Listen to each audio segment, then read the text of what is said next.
पूरी दुनिया में वामपंथियों का आजकल कुछ ऐसा ही हाल है। दुनिया के हर एक कोने में लेफ्टिस्ट वामपंथी सिर्फ मार खाते दिखाई देते हैं। ये तस्वीरें बांग्लादेश के ढाका की हैं, जहां पर बांग्लादेश की स्थापना के 50 साल पूरे होने के अवसर पर पीएम मोदी के विजिट का ये वामपंथी छात्र ढाका यूनिवर्सिटी में विरोध कर रहे थे। विरोध शांतिपूर्ण रहा, लेकिन जैसे जैसे प्रदर्शन तेज हुआ तो वहां पर सत्ताधारी यानी शेख हसीना की पार्टी अवामी लीग के छात्र संगठन बांग्लादेश स्टूडेंट लीग के छात्रों ने इन वामपंथियों के साथ वही किया जो कि तात्कालिक रूप से शायद जरूरी था, लेकिन कानूनन रूप से ऐसा नहीं होना चाहिए था। देखिए।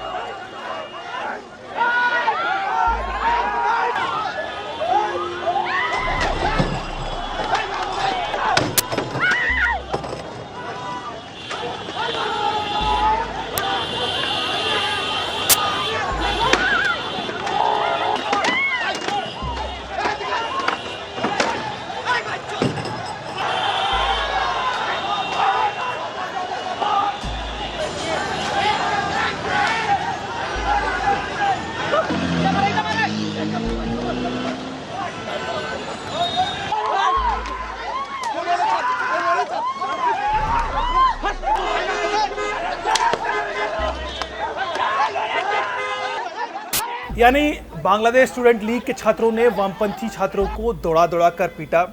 करीब 30 छात्र इस झड़प में घायल हुए।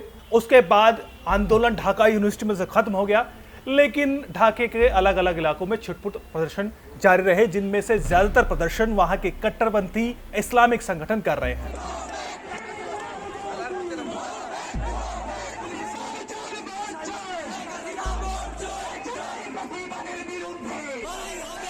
अब यह भी अजीब है कि कट्टरपंथी इस्लामिक संगठन और वामपंथी संगठन एक साथ एक इश्यू पर ही साथ कैसे खड़े हो जाते हैं। बहरहाल पूरी दुनिया में इनका यही हाल है, बांग्लादेश में भी ऐसा ही है। दरअसल 26 मार्च 1971 को बांग्लादेश की आजादी का ऐलान शेख मुजीबुर रहमान ने किया था। उसके बाद उनकी गिरफ्तारी हो गई थी और गिरफ्तारी के बाद उनको कराची ले जाया गया था। उसके बाद किस तरीके का कत्ल आम पाकिस्तान की सेना ने बांग्लादेश में मचाया था और उसके बाद किस तरीके से बांग्लादेश लिबरेशन वॉर शुरू हुआ, जिसमें मुक्ति वाहिनी ने अपनी आज़ादी के लिए संघर्ष किया, भारत ने भी उनका साथ दिया और फिर 16 दिसंबर 1971 को बांग्लादेश आज़ाद हुआ।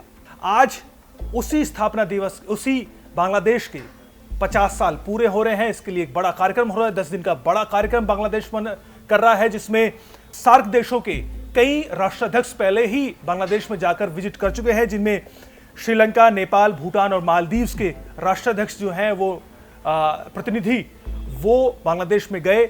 उसी कड़ी में भारत के प्रधानमंत्री नरेंद्र मोदी भी ढाका में है 2 दिन के लिए, 26 और 27 मार्च को। और वहां पर पीएम मोदी पहुंचे और उनके एयरपोर्ट पर ही प्रोटोकॉल को तोड़ते हुए खुद बांग्लादेश की प्रधानमंत्री शेख हसीना पीएम नरेंद्र मोदी के स्वागत के लिए वहां पर पहुंची। तो पूरे गर्मजोशी से वहां पर पीएम मोदी का विजिट जारी है। पीएम मोदी ने बांग्लादेश के शहीद स्मारक में भी विजिट किया और वहां पर उन्होंने जो संदेश लिखा विजिटर बुक में, वो अपने आप में देखने लायक है। कुछ लोग तो हैंडराइटिंग की भी काफी तारीफ कर रहे हैं। एनीवे, वह बांग्लादेश के जो विदेश मंत्री हैं AK अब्दुल मोमेन, वो कह रहे हैं कि ये एक हिस्टोरिक विजिट है दोनों ही देशों के आपसी संबंधों के नजरिए से। दोनों देशों ने सिर्फ बातचीत और डायलॉग के आधार पर तमाम इश्यू को पहले ही रिजोल्व कर लिया है, चाहे वो लैंड बाउंड्रीज हो, चाहे वो मैरीटाइम यानी समुद्री सीमा का मामला हो, या फिर गंगा का जो वाटर फ्लो है उसको शेयरिंग है, गंगा वाटर शेयरिंग है। उन तमाम मुद्दों को दोनों ही देशों ने डायलॉग के आधार पर पहले ही रिजोल्व कर लिया है। यहां पर ये तसल्ली, ये बात बांग्लादेश के विदेश मंत्री ने कही है कि भारत को निश्चिंत हो जाना चाहिए कि ईस्टर्न बॉर्डर उनका पूरी तरह से सुरक्षित है, भारत को किसी तरह की कोई चिंता नहीं होनी चाहिए। और ये बड़ी कहीं ना कहीं जीत भारत और बांग्लादेश के आपसी संबंधों की कही जा सकती है। 2 दिन प्रधानमंत्री वहां पर रहने वाले हैं, वहां के जो स्थापना दिवस के जो 50 साल का कार्यक्रम है उसमें शामिल होंगे। इस बीच जाहिर है बांग्लादेश में इस विजिट को लेकर काफी हलचल है, वहां पर इसको लेकर काफी हंगामा मचा हुआ है, विरोध में जबरदस्त बयानबाजी की जा रही है और छुटपुट जो प्रदर्शन है वो ढाका में हो भी रहे हैं, जैसे कि मैंने बताया कि वामपंथी संगठन हो या फिर जो मुस्लिम कट्टरपंथी संगठन है वो ढाका में प्रदर्शन कर रहे हैं।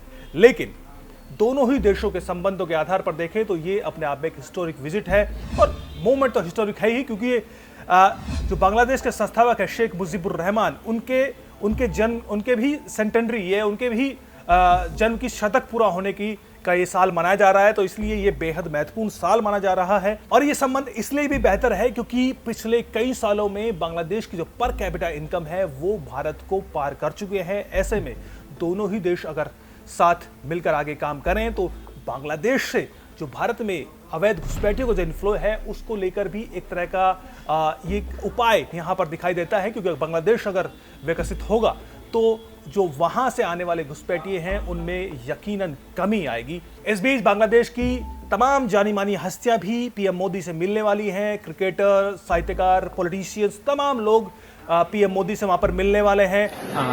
This is Saqib Al Hasan. Really honored to meet the Honorable Prime Minister of India, Narendra Modi ji.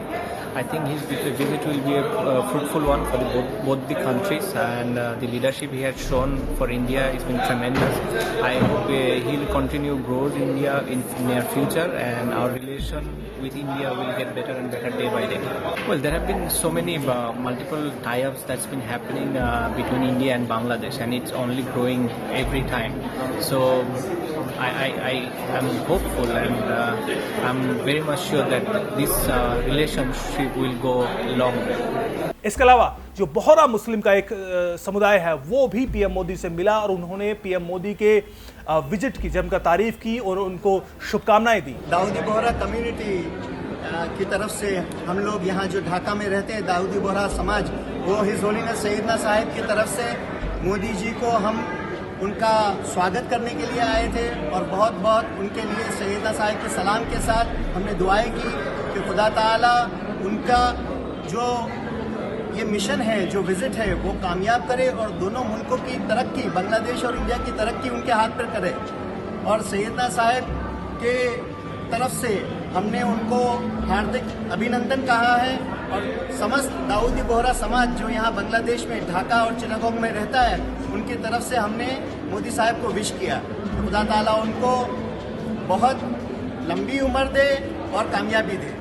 बहरहाल पीएम मोदी अभी बांग्लादेश में ही हैं। जैसे जैसे अपडेट आएगा हम आपको रूबरू कराते रहेंगे। आगे आगे देखिए होता है क्या। नमस्कार।